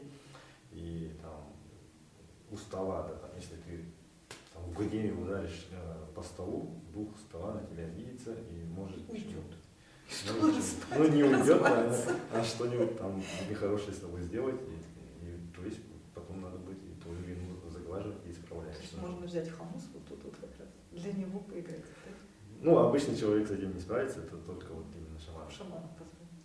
А вот то, о чем вы рассказываете, вы говорите, что вы это слышали откуда-то, то есть или это из источников, или это современные шаманы так делают? Это... Современные шаманы тоже это практикуют. Я в основном слушал это от пожилых людей в разных местностях. И в том числе нынешние вот пожилые хамусисты тоже ну, такую информацию высказывают. Мы вот говорили о целительстве, есть такое понятие, как музыкотерапия, да, и хамусотерапия, Да. современное понятие хамусотерапии. У меня 3-й вопрос от 3-го участника моих интервью. Это Игорь Дмитриев. Он как раз хочет узнать, занимаетесь ли вы вообще сами хамусотерапией и как вы к этому относитесь? Я занимаюсь с некоторых пор и сам считаю, что вот именно Тут нет какой-то магии и колдовства. На самом деле все можно объяснить с науки. Просто этими исследованиями никто еще нормально не занимался. Сама музыкотерапия, как известно, еще в XIX веке зародилась в Америке. Все мы знаем, что музыка очень сильное воздействие на психическое состояние человека оказывает. Вот. Я помню даже какой-то новостной сюжет довольно давно в каком-то из городов, может не городов, в каком-то регионе нашей страны вводили такой эксперимент, что на ферме коровам включали классическую музыку. И там под какого-то композитора у них удой увеличивался. Под Моцарта. Да. Вот. То есть, эффект есть. На коровах проверим. Вот. И на людях то же самое. Тут, конечно, серьезных научных исследований мало, поэтому что-то там с определенной уверенностью говорить нельзя. Но тем не менее, я организую время от времени такие сеансы, собираю людей и просто долго начинаю для них играть. Традиционности. Я могу просто, конечно, свои эмпирические какие-то наблюдения высказать, Да. что у всех людей по-разному, реакция абсолютно разная. Во-первых, даже в Якутске очень редко люди слушают хомус так долго, целый час, например. Иногда бывает 1,5 часа, бесперерывно игры на хомусе. Да. И получается, что это же музыка необычная, да? И тут тоже необычные реакции у людей. У кого-то бывает даже агрессия. Но чаще всего это все-таки у кого-то даже физическая боль в теле возникает местами. Скорее всего, это связано с какими-то, в организме, в теле есть проблемы, зажимы, и они начинают каким-то образом реагировать. Я надеюсь, что это все-таки какой-то положительный эффект, и все-таки через боль, как массаж, да, оздоровительный. Психологически же люди иногда даже бывает плачут, потому что какие-то картинки, образы возникают у людей в сознании. Люди вспоминают какие-то вещи, каких-то людей, о которых давно не думали, или о которых забыли. Вот. То есть некий эффект все-таки имеется. Но это не нацелено на излечение от конкретной болезни. То есть, условно говоря, если у меня насморк, мне не надо идти на хомустерапию. Я абсолютно против такого подхода. Я считаю, что все-таки музыка, в том числе хомус, это все-таки именно только психология. Через психологию, возможно, там уже можно на физиологию как-то влиять, но это совсем уже какой-то далекий путь. И тут действительно нужно какие-то серьезные исследования делать.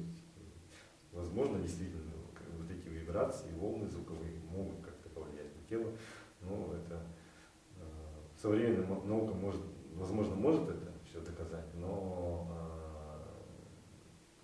таких серьезных исследований, опять же, у нас пока недоступны для нас. Тогда, раз мы заговорили о вас и о ваших предпочтениях, как вы могли бы сами определить свой стиль? То есть, что вы играете? Я имею в виду, вы играете какие-то авторские ваши вещи, или это как раз импровизация каждый раз на сцене? Это все зависит от контекста. Если у меня на какое-то торжество, на какое-то мероприятие, где много людей собирается, я обычно играю в современном стиле, когда вау-эффект, потому что если я выйду на сцену и буду 5-7 минут свои рты, все начнут зевать.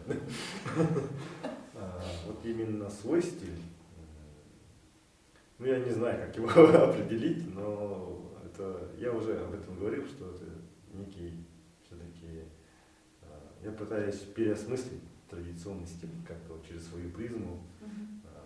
Тут есть все равно какие-то, что-то из современности, конечно, какие-то мои личные, возможно, находки и так далее. Вот. И в том числе это еще зависит от хомусов, да, потому потому что инструменты разные, и порой они сами как бы диктуют ту или иную манеру игры. У кого-то там будет более долгое звучание, у кого-то кто-то просится прям на ритмичную игру, скажем, активную, и так далее, и так далее. Ну, то есть каких-то композиций, которые вы там отрабатываете, записываете, ну, для себя У как-то? меня в большинстве своем импровизации, и даже те композиции, которые я лично сам придумал, сочинил, они все равно носят импровизационный характер. Конечно, у них есть там определенные части, когда, я знаю, сейчас вот будет вот это, потом вот это, но из раза в раз они постоянно меняются. Все равно. Ну, понятно, то есть какой-то записи там, например, сделать, там получится. Ну, поиграйте. Хочу сыграть как раз мою вот личную композицию, импровизацию. У нее очень длинное название на якутском языке. Она такая вот как раз таки на стыке традиционного и современного, так скажем. По-якутски звучит как «Кыскере аммам кыре халван кытытанын кынды кыталыктар кыталдер». Хорошо. По-русски это можно примерно перевести как «Над моей родной красавицей Амгой по краю необъятного неба летят гордые журавли, белые журавли». Тоже много. Амга – это, кстати, в Якутии такое, это как Краснодарский край в России. Там очень такая природа, она красива тем, что это как тоска. Все очень такое умиротворенные, такие прям пасторальные пейзажи. Сама река, она такая с плавным течением, туда все любят приезжать, отдыхать, купаться. Все лето землянику собирать без конца. Вот. И в том числе Амга известна тем, что белые журавли, когда летят с юга, прилетая над Амгой, они часто вот, но они же над реками летят, и как раз таки промежуточные приземления у них как раз в районе Амги случаются. Поэтому в Амге довольно, ну, по весне можно увидеть этих птиц.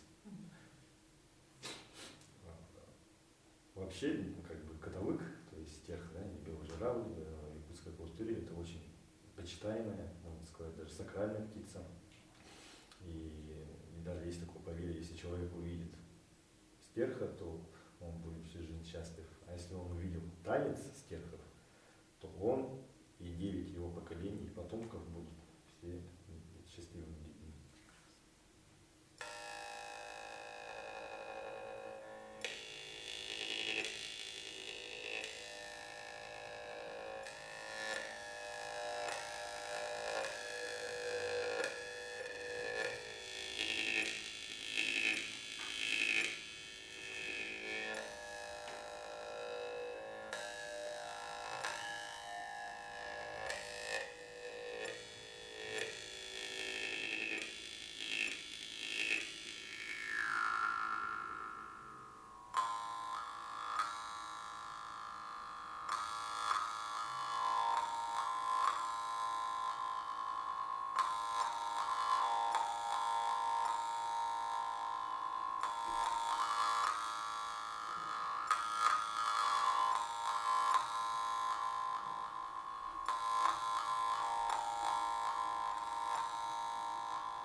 И последний вопрос, может быть, это даже не столько вопрос, сколько вообще пожелание, потому что я уверена, что нас будут слушать органисты и все люди с каким-то своим музыкальным опытом. А вот что бы вы, как бы вы и для себя определили, и какой совет могли бы дать органистам для развития музыкального? То есть что делать, чтобы, во-первых, сохранить в себе любовь к этому инструменту надолго, да, то есть чтобы вот не как-то не зациклиться на чем-то одном и постоянно развиваться. То есть вот как быть интересным и развивающимся именно органистом. Ну, если вообще говорить обо всех, да, во-первых, нужно запомнить, что совершенству нет предела. Это хорошо, да. Это не только в организме. У любого, мне кажется, музыканта бывают такие периоды, что вот все, теперь я все умею, все могу, все что угодно могу изобразить. На самом деле нет, да. Если не ввысь, то вширь можно как бы искать, расти бесконечно всю жизнь. Да. Вот,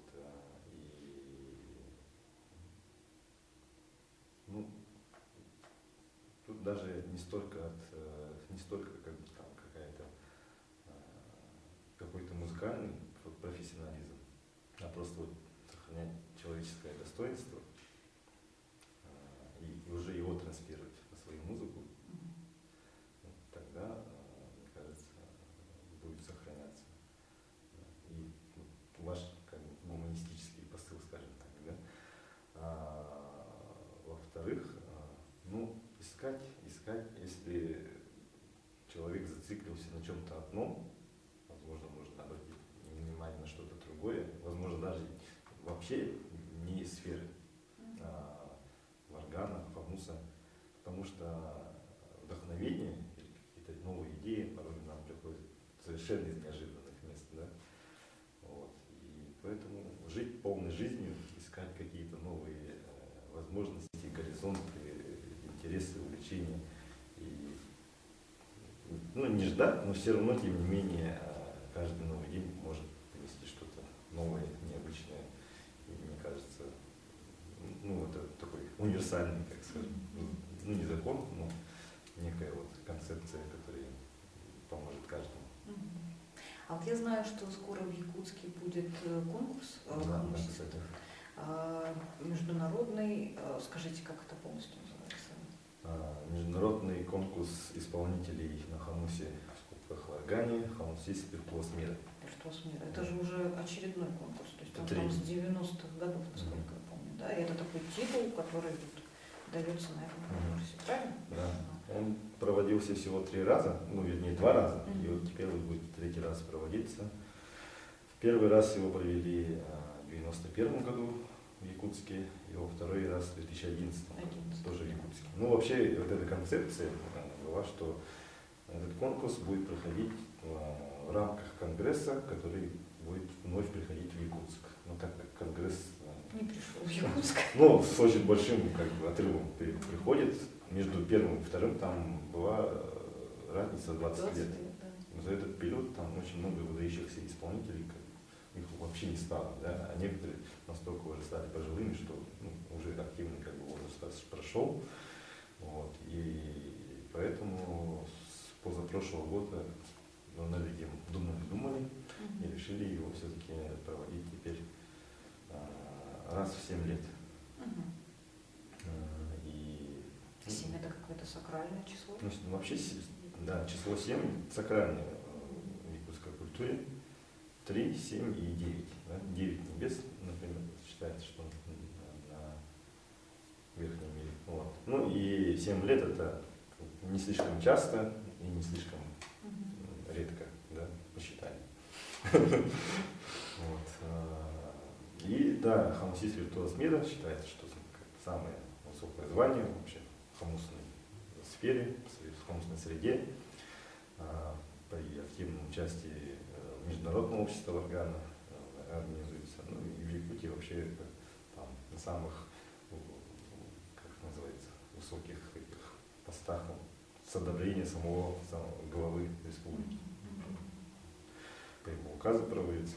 Да. Пройдет в Якутске 16-17 июня. Вот, насколько я знаю, на сегодняшний день 42 участника, по-моему, должно принять участие из 11 регионов России и там, из каких-то стран мира.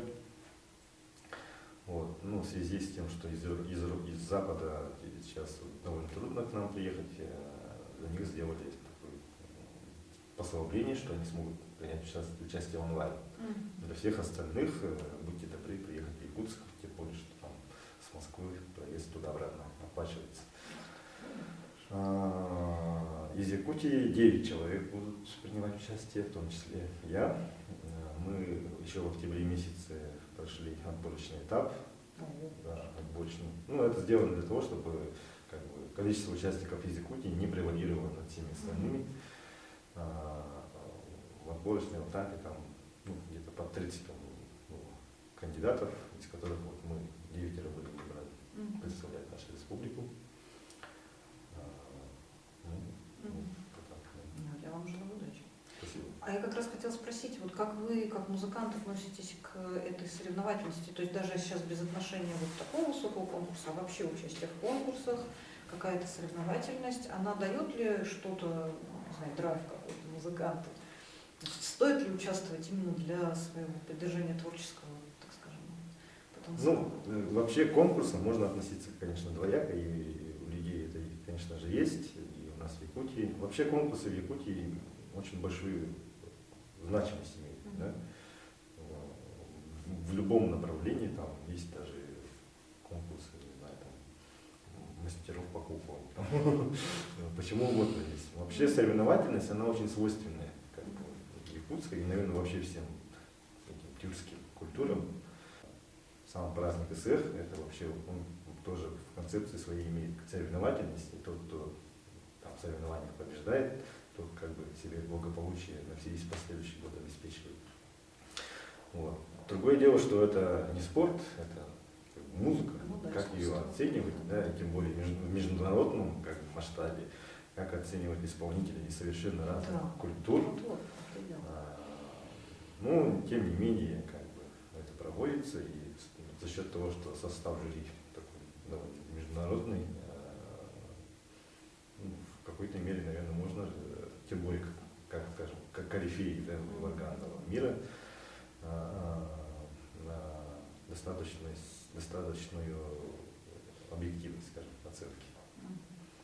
Вот. Но, тем не менее, конечно, соревнования – это в жизни каждого человека, ну, тот, кто принимает в них участие, все равно это сподвигает что-то внутреннее, да, какое-то развитие. Да. По крайней мере, сравнить себя как бы, с другими участниками, кто-то так, а кто-то вот так, да, у кого-то вот так принято, у кого-то по-другому, кто-то что-то, там, какую-то фишку нашел и так далее. Ну, то есть, по крайней мере, это интересно. Это что называется по-русски себя показать и людей Ну, посмотреть.